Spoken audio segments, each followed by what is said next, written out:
Hi everybody, welcome back to another mod spotlight with me, Sid, and we are revisiting an old spotlight that I did back in June of 2016, back when this mod was in 1.9.4.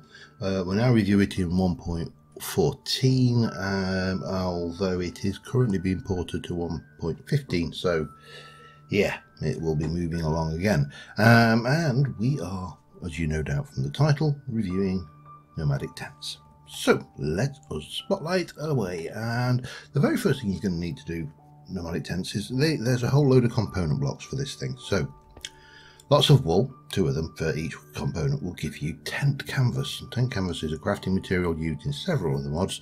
Depending on which of the tents, depending on which tent you go for, you may also need a lot of leather, but we'll come to that in a moment. Now, you can get a yurt wall section by crafting tent canvas, 4 of them, and sticks, and that will give you 1 wall section. If you replace the canvas with leather, you will get a teepee wall section, and there is an alternative for those of you who like to be cruel to small fluffy creatures, to do it with 6 rabbit skins. Will give you the same thing. So yep, moving on, wool and sticks will give you a Bedouin wall section, and if you add in leaves and sticks, you can go, probably the cheapest one actually, the Indlu wall section. And finally, a new one for the mod is the Shamiana wall section, which is wool and tent, and that will give you those. Now you're also going to need either a tent mallet, which is iron, tent canvas and sticks, or if you really want to be fancy, gold blocks. Canvas and sticks will give you the super tent mallet. You're going to need this to assemble and disassemble your tents basically. And let's move on with the first building, shall we? So 3 sections of yurt wall section there will give you a small yurt, and in here I have a yurt, and I have a tent mallet, and I have a super tent mallet. I also have all the bits and pieces of crap. And basically, if you whack this down in a space, you will get this wireframe. You can walk around in it, it's all fine and good. And what you need to do is you basically click on the actual blocks. Now, using the standard tent mallet is painstaking and painful, and personally I would automatically go for that, which will do the whole lot in one.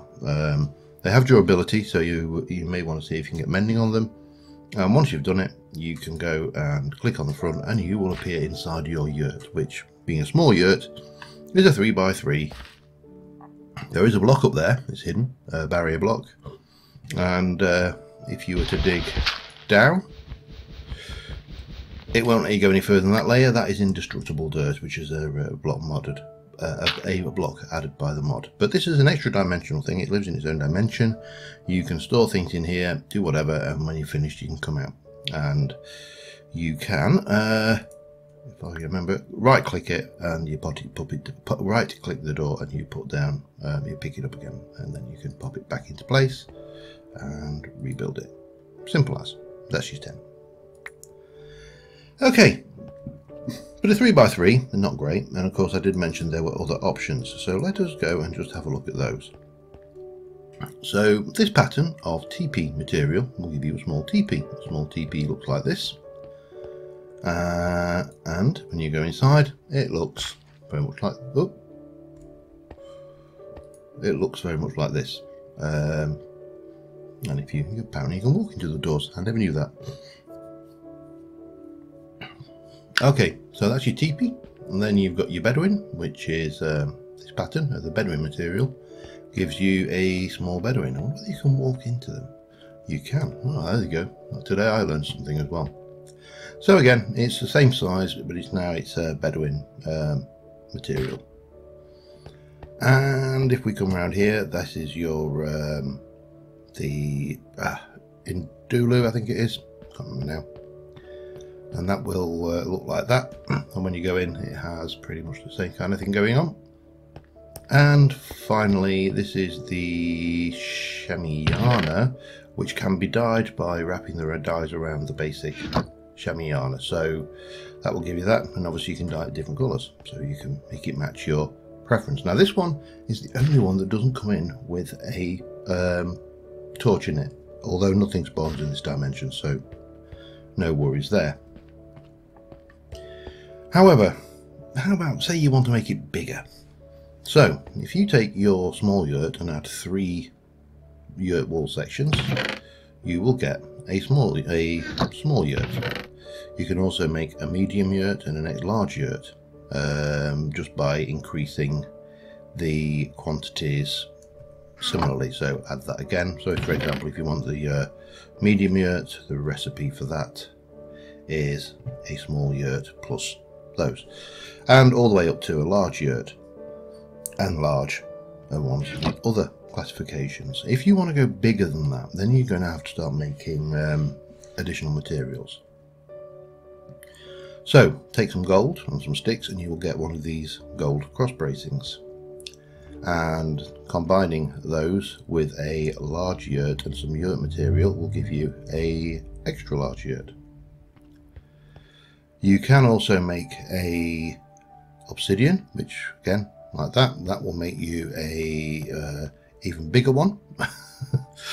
And then you have the diamond level, which basically combining that again will give you the biggest one. So this, if I go over here and get this in the right order, I think it's the, I can't remember which one is. Then you went, yeah, green, yellow and purple to the blue. So yeah, oh hang on, sorry, yellow, purple and blue. Yeah, so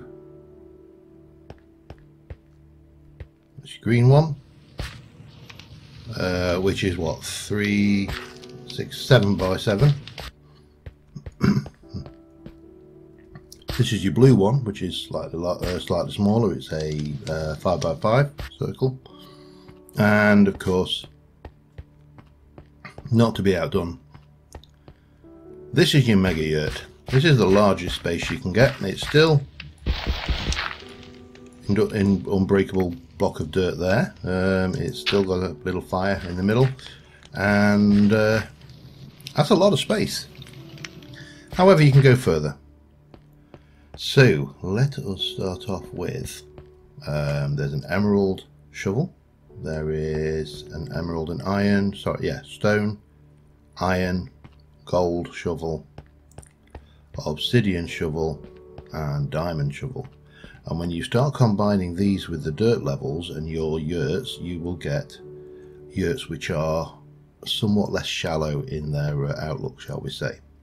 Now, the easiest way to look at these is if we were to look at the yurt, you can see there we can use, oops, try that again, uses for that, no, not true, not that one. Let me just go and go with that one then. So if you were to come in here, you can see the various medium yurt, large yurts, and you can combine these with the stone shovels, or the you can combine that one, let me get this right, with a depth upgrade one. You can go with it, you can include the next one and the next one. Now these stack, you have to do them one after the other, so you can't just go straight to the diamond. You have to put the stone, then the iron, then the gold, then the obsidian, then this on it. And what this will do is it will give you depth. It will actually allow you to have a space underneath. Now I've come in here, you can see this is exactly the same. This is still unbreakable, and I've decorated this, but you can see that you can make quite a space in here. You can, you know, get your lectern down, you can pop your bed in, you can sleep there, and if you die you will respawn in your bed in the extra dimensional space. Barrels, you know, you can just do anything you would like in here, and I think when you get to this space you get quite an exciting size. Now that of course is the maximum size, and it applies to all of the other buildings, so you can take those higher. Now if you wanted to build with these blocks, they've also included the ability to do that. Whatever section you take, so if it's a yurt section craft that, it will give you a yurt wall cosmetic, and you can rotate through all of the different blocks however you want. That's true of all of the other blocks. So for example, if you wanted the Bedouin, you can rotate, oops, I got 3 of those. You can rotate through the 3 options there. I think there's only 2 variations on the Bedouin, but you know, it's simple enough, 1 to 8, and you'll get the building blocks, and you can use those in your own buildings as well. I still think this is a brilliant mod. It's got a lot of potential. Personally, if it were down to me, I would ditch that. That one would go entirely, and I would possibly make that your standard and maybe have a diamond one with no durability. If that was just down to me. But both of them have the same function. The building up block by block to me is an over nitpickiness. Anyway, I'm sure you'll agree. It's, you know, a great little mod, and as per usual, I will put the links and everything in the description. But until next time, thanks for watching, guys. I will see you soon. Bye for now.